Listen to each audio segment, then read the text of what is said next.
I'm graduating in half a year and I've got a job lined up, so we don't need her anymore, right? We don't. But she's still of use until we inherit. So I'd like to get rid of the trash as soon as possible. It seems John was also there. Since we had separate bedrooms, I only realized John was awake at this moment.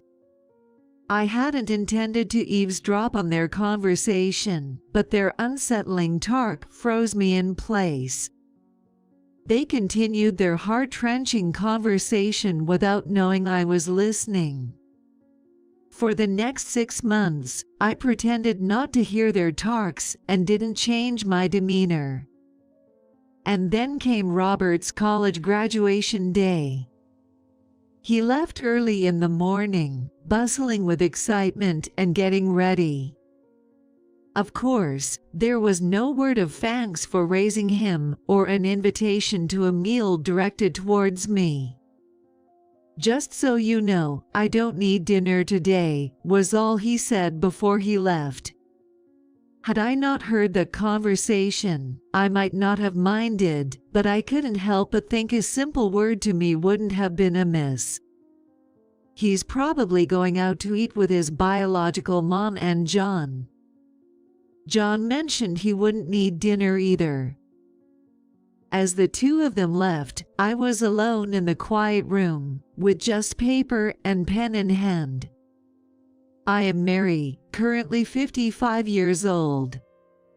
I've been living with my husband John and his son, Robert, for 20 years. John and I are both remarried. I was mentally broken from not getting along with my ex-husband's family and was discarded like trash by his parents. John reached out to me during these tough times. He was an old high school classmate of mine. We weren't close in high school, but after attending a small reunion for close friends, John, learning I was divorced, reached out and we exchanged contact information. At the time, John was raising his 2-year-old son, Robert. He's a single father. Our lives aren't over yet. Let's do our best, he said, which greatly comforted me. It didn't take long for us to understand each other's emotional wounds, and soon we were attracted to each other. Though scared of marrying again, I was persuaded by John's approach and decided to date him. Then, at 35, I remarried. After the marriage, I quit my job to become a full-time homemaker. Despite being advised against quitting my job and remarrying, Robert was only 2 years old. I thought it was most important to spend time together and be recognized as a family. Since Robert was too young to remember anything, and I always loved children, I wanted to dedicate myself to raising him.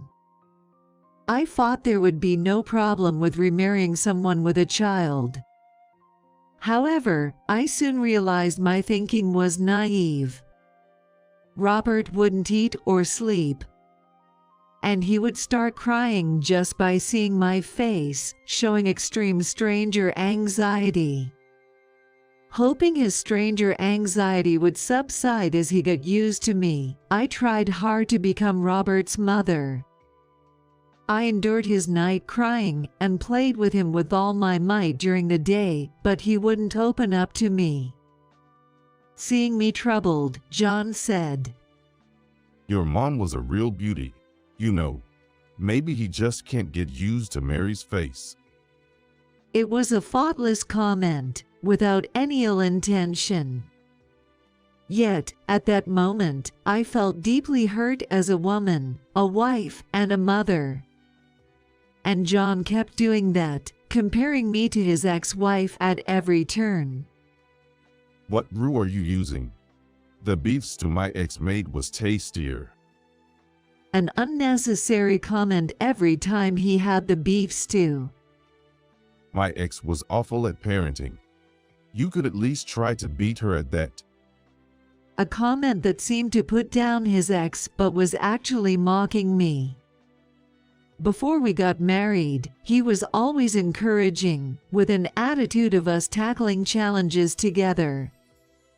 After marriage, there were times I felt treated like nothing more than a servant. No matter what I did, Robert never warmed up to me, and John's words and actions were harsh. Thoughts of divorce crossed my mind more than once during our first year of marriage. But leaving would just have everyone saying I told you so. Rome wasn't built in a day, I told myself, pushing through with household chores and child-rearing. Ultimately, Robert never did warm up to me. He stopped crying at the sight of me, but he never smiled at me or called me Mom. He was friendly with John's family, and even strangers, but it seemed like he just didn't like me for some reason. Despite that, I gradually began to feel affection for Robert. I was happy to see him grow. Mom, please don't come. When he started preschool, he grudgingly began to call me Mom. But attending preschool events, Robert would practically chase me away with a look of sheer terror. Consulting his teachers, they said he was just being clingy, but no solutions were found. While his growth brought me joy, the rejection from Robert continued to trouble me. It'll get better eventually. John would say that but never really faced my concerns. One day, I asked Robert, Mommy loves you very much. What can I do to make you love me? Robert looked surprised by my question. I felt uneasy at his expression but waited patiently for his words. Then Robert opened his mouth. Mom, do you really love me? Of course I do. No, you're lying. You hate me. Dad said so. I was shocked by his words. John had said that. What was he talking about? What do you mean? Dad said I hate you. Yeah, I'm not fooled. You're a fake mom. It's your fault my real mom is gone. After leaving those words behind, Robert stormed out of the living room. I was devastated. I had nothing to do with the divorce between Robert's mom and John. Yet, John blamed everything on me. Even though Robert was young, his refusal to open up to me, calling me a fake mom, was all John's doing. That night, I confronted John. Robert called me a fake mom. I can't imagine he would know to say that unless you told him, right? Who else would tell Robert such a thing? But John just brazenly denied any wrongdoing. I did say it. But it's not wrong, is it? Don't blame me because he's not attached to you. I was so frustrated, I couldn't say anything back. I still didn't understand why John would do something like that. In the end, my relationship with Robert didn't improve, and I felt increasingly distant from John as well. But children's growth doesn't wait for anyone. It was when we were preparing for Robert's elementary school entry. This backpack is good, right? John pointed to a high-end backpack. I was shocked by the price. It looks nice, but isn't it a bit too expensive? Why don't you ask your parents to buy it as a gift? Huh. I couldn't immediately grasp what John was saying, tilting my head in confusion. Your family is wealthy, and they could afford a gift for their grandson's school entry, right? John said this as if it was the most natural thing, not noticing my bewildered expression. Indeed, my family was financially comfortable. They owned real estate, and my grandfather had even been listed among the wealthiest individuals. Given that John and I went to the same high school, it wouldn't be surprising if he knew about my family's financial situation before we got married. Hearing about grandparents buying backpacks for school entry is common. However, Robert and I have no blood relation. And, since he hadn't warmed up to me, I never took him to visit my family. For New Year's greetings, John would say, "You and Robert don't need to go. We're not blood related to your parents. If you want to visit them, go by yourself," using the lack of blood relation as a reason to avoid interacting with my parents. Yet, he had the audacity to suggest they buy an expensive backpack as a gift. From my parents' perspective, they have no particular attachment to Robert. It might be a bit difficult, I said with a wry smile, declining John's suggestion. However, John seemed irritated. Why not? Just ask them. If they say no, then I'll know where we stand. His condescending tone irritated me. What do you mean by where we stand? I wanted to retort but held back. Of course, I couldn't impose such a burden on my parents. I planned to buy the backpack with money I had saved up from before I was married, and pretend it was a gift from them. Surprisingly, my parents offered to buy the backpack. In our hometown, it's common for the maternal grandparents to present such a gift. If Robert's birth mom's family or John's family were planning to give one, I thought it might be presumptuous of me to offer, but isn't Robert's mother Mary? Her words warmed my heart. Someone recognized me as Robert's mother. In times when I felt like breaking, my mom was always on my side. Thank you. It doesn't have to be too expensive. Something that Robert would find easy to use would make me happy. I thanked my mom, my voice choked with emotion. Soon after, a brand new, plain black backpack arrived.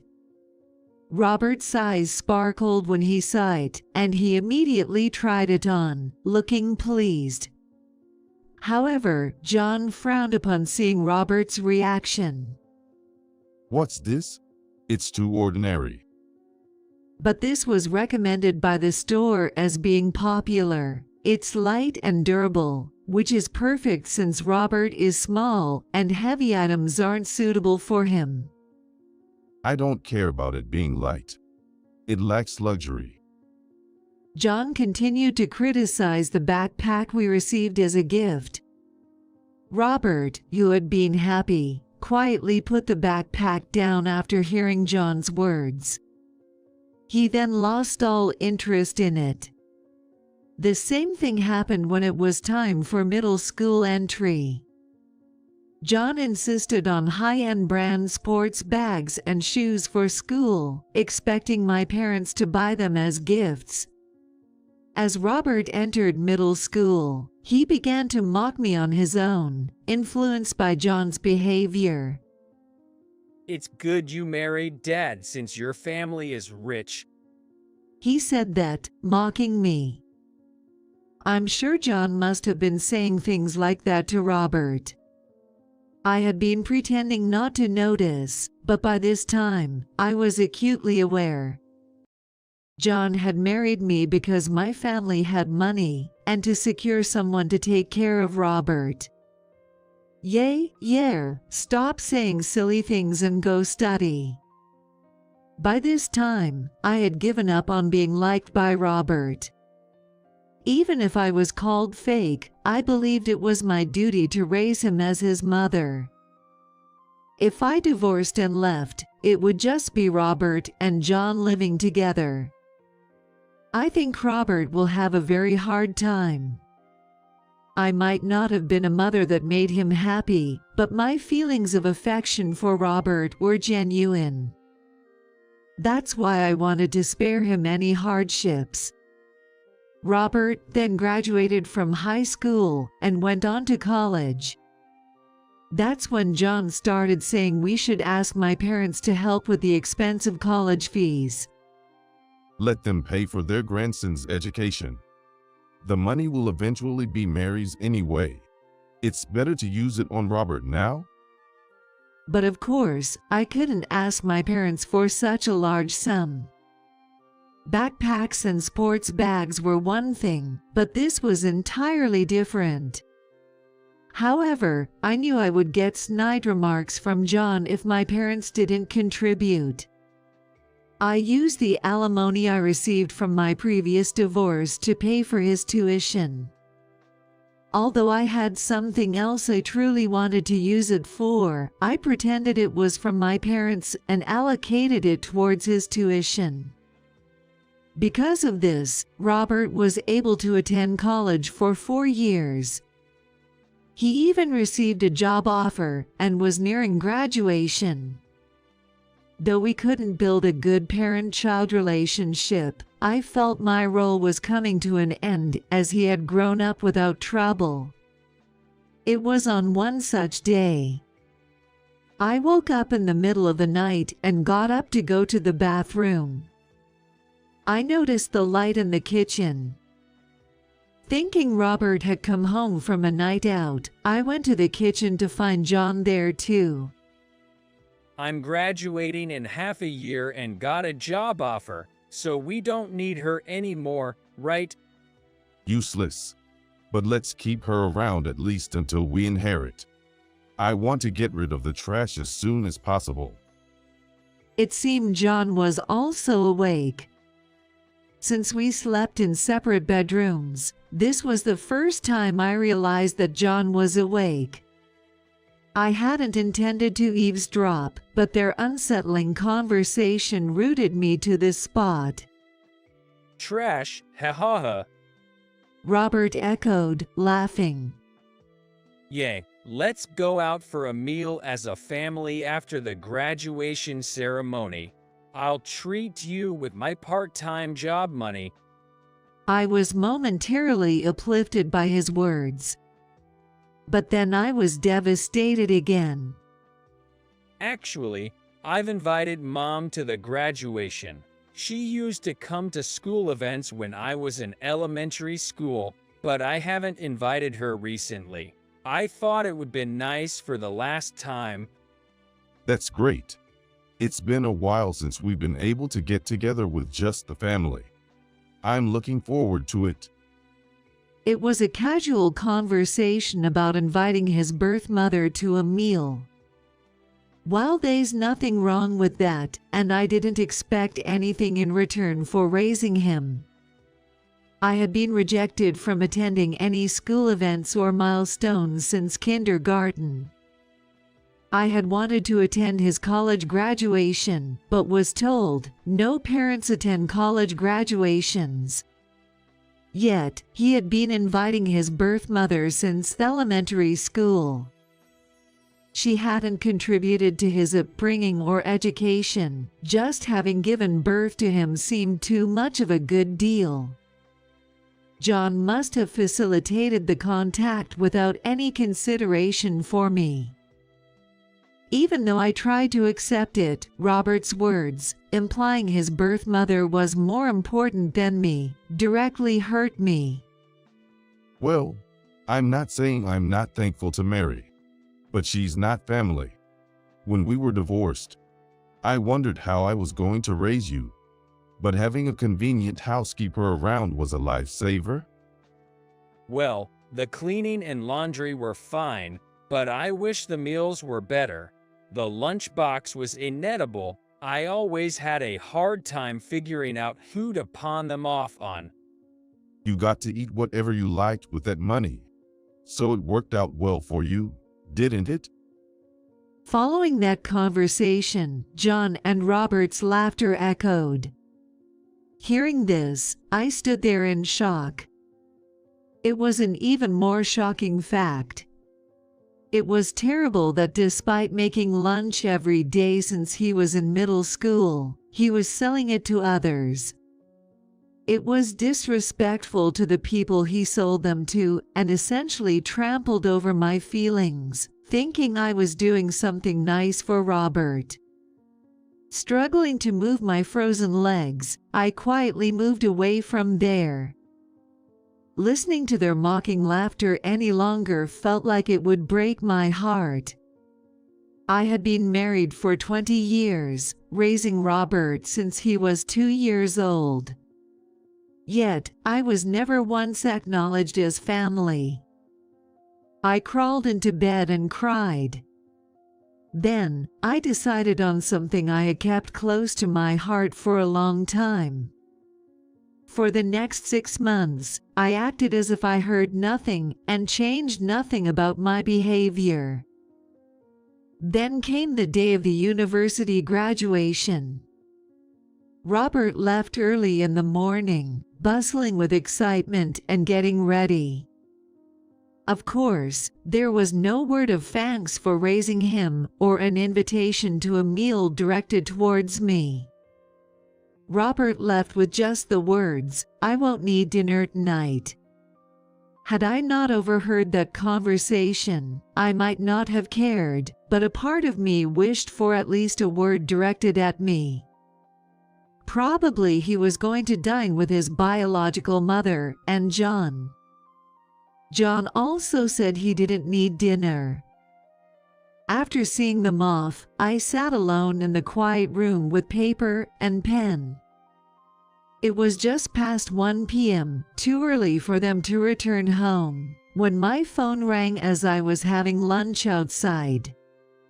The call was from John. I glanced at it and sipped my coffee with a smile.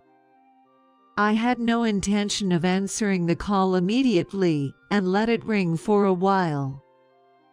I bet he's panicking on the other end.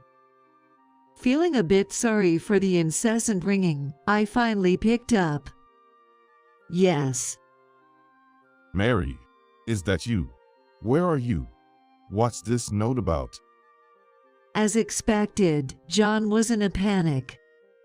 Seeing the note meant he had returned home.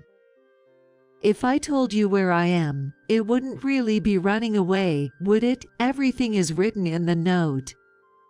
When I said that, John stumbled over his words, but. As the conversation was going nowhere, I sighed deeply. That's how it is, so please submit the divorce papers I've filled out. At those words, John seemed to snap back to attention. I had left the divorce papers along with the note. I won't accept a divorce. But what do you mean the tuition fee is unpaid? At that, I smiled again. Apparently, to John, the unpaid tuition was more concerning than the divorce. Oh, aren't you supposed to be at work? How do you know about that? Oh. John was at a loss for words, stammering. It seemed that John had attended the university graduation ceremony with Robert's biological mother, his ex-wife. That's probably where he found out about the unpaid tuition fees. Anyway, they told me that if the unpaid amount isn't transferred by the end of this month, he won't be able to graduate. Just tell your parents to transfer it right away? Why should I, just a mere housekeeper, go to such lengths? My tone inadvertently grew sharper. But it was my honest feeling. I'm just a housekeeper, right? You've brainwashed Robert since he was little not to get attached to me. That's not true. He was attached to you. And he actually called you Mom, didn't he? Don't lie. He only called me Mom because you were concerned about appearances, right? John fell silent. I paid the tuition for 3.5 years anyway. If you want him to graduate, why don't you, as his parent, pay at least for the last semester?" I left him with those words and hung up. A few days after overhearing John and Robert mocking me one night, the bill for tuition arrived. Given all the demeaning things said to me, being called just a goal for money and a housekeeper, I couldn't bring myself to pay. The university contacted me several times. According to the university's rules, if the tuition remains unpaid, even if Robert could attend the ceremony as a prospective graduate, he would be expelled if payment wasn't made by graduation day.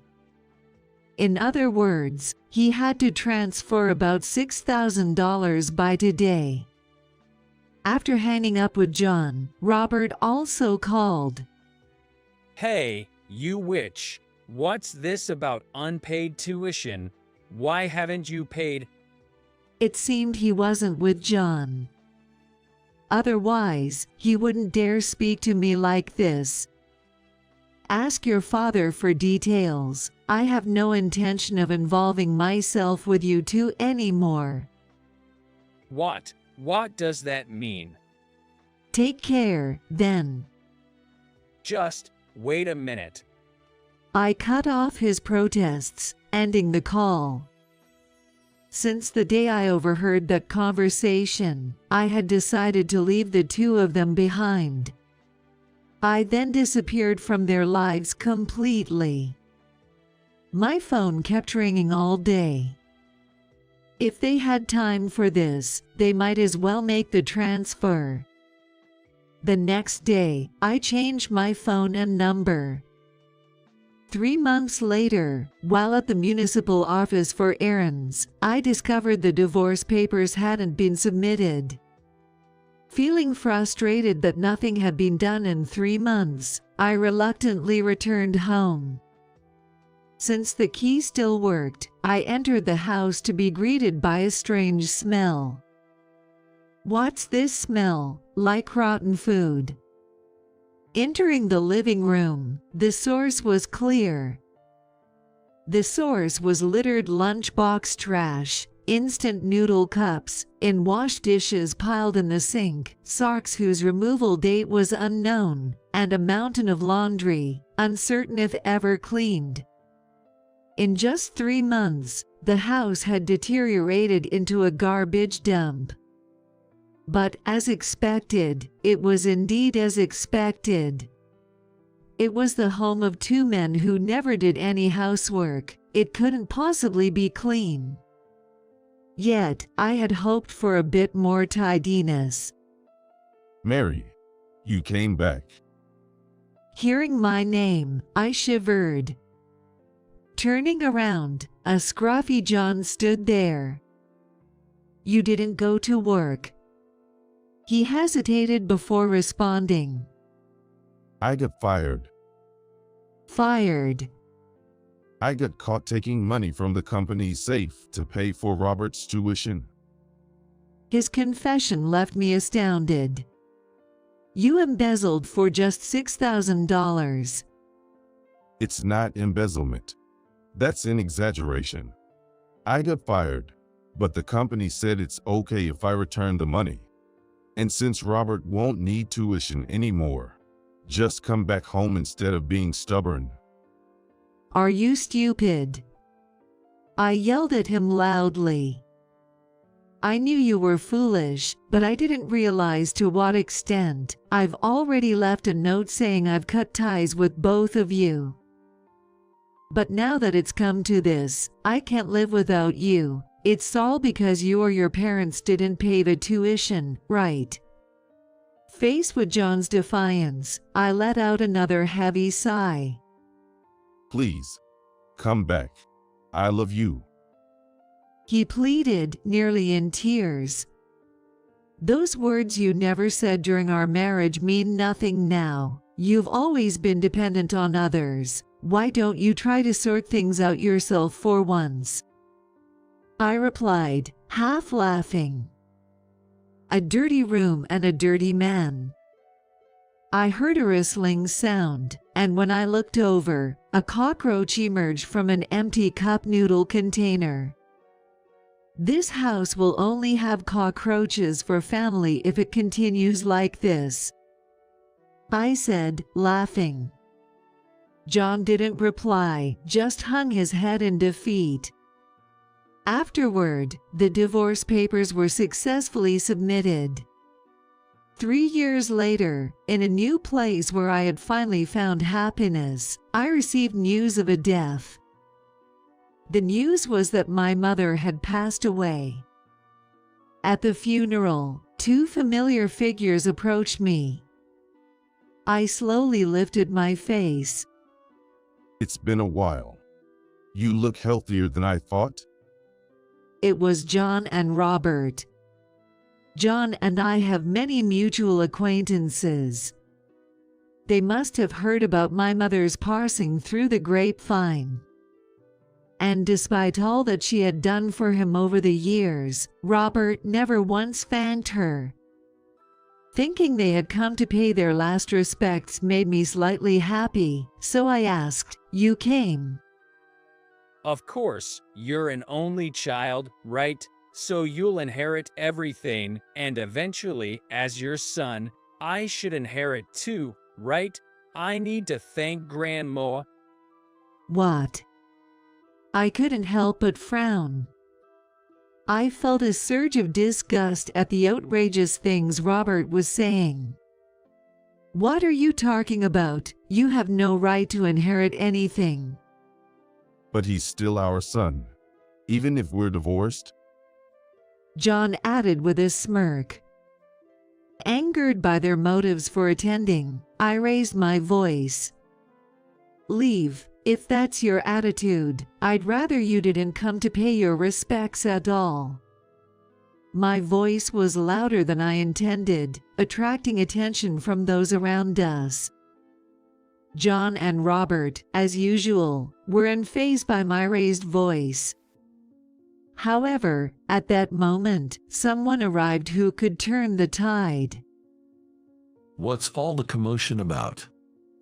What happened? Approaching were a man and a woman. And, upon seeing them, John and Robert went pale. The ex-husband and his son.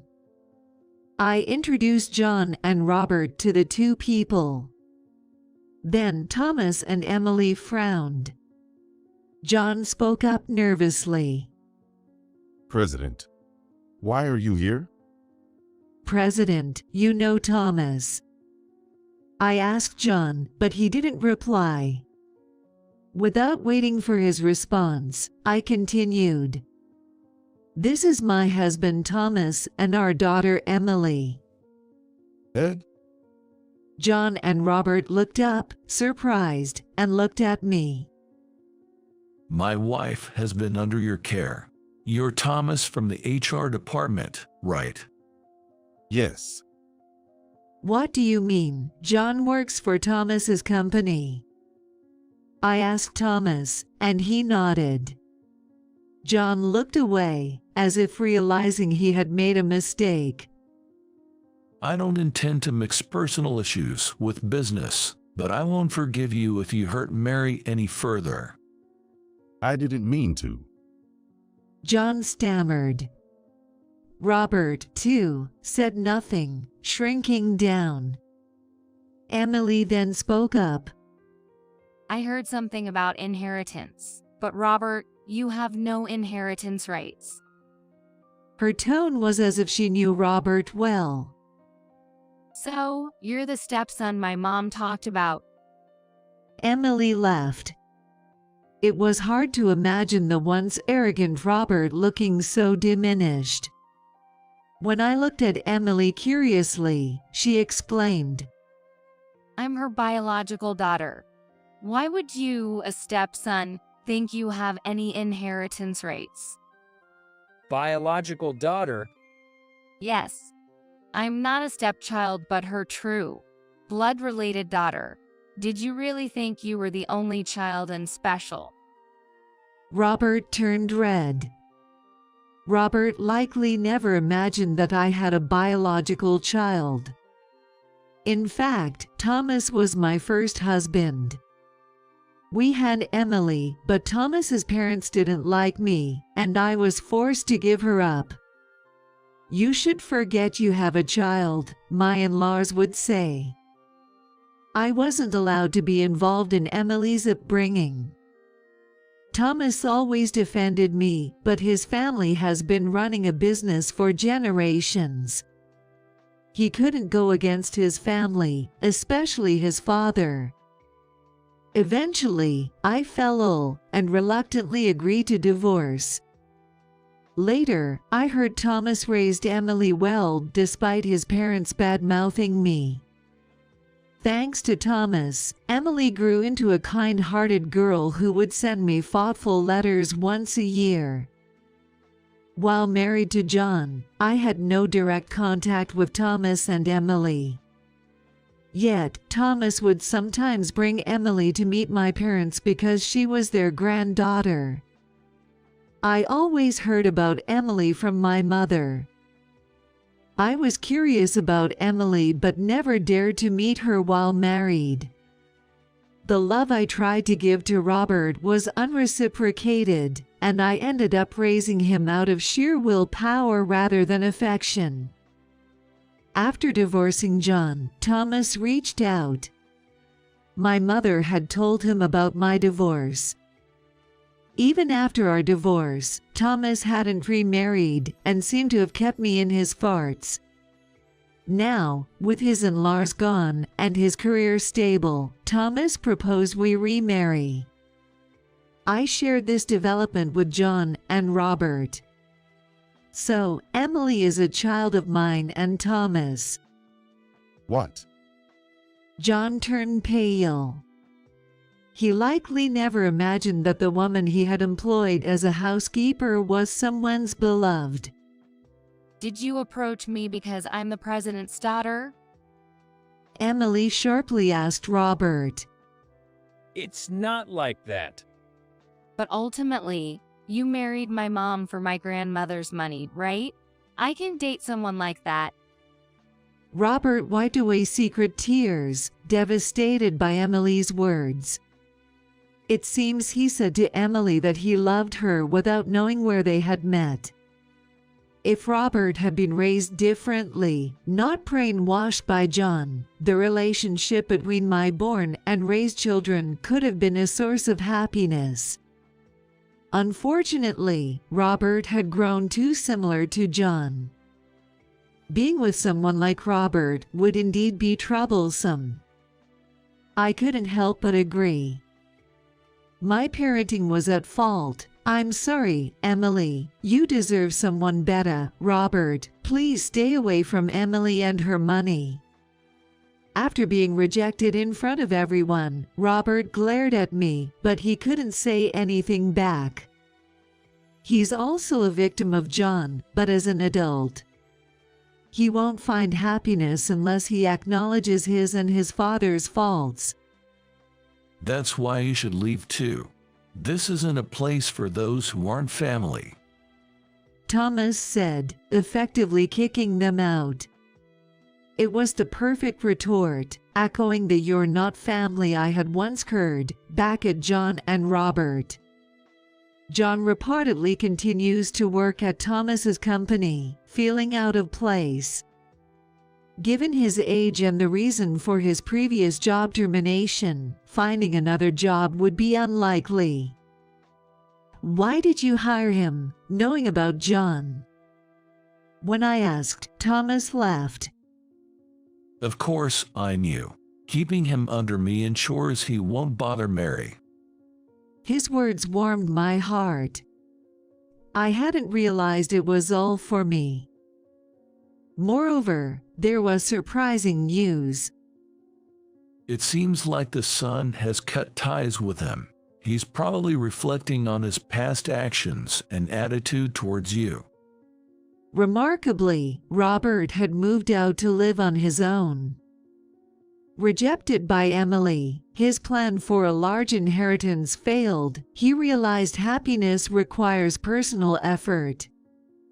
While I felt serves you right towards John, I didn't wish for Robert's unhappiness. I hope he grows through his struggles and finds happiness, a testament to my role as his mother. I now live with Thomas and Emily. After driving me away, my in-laws regretted their actions, seeing the depressed Thomas and Emily. But it was too late to change anything after I remarried. Did you think you were happy? Thomas asked. There were happy times sometimes. I smiled too. But the happiest times of my life are yet to come. Emily is soon to be married.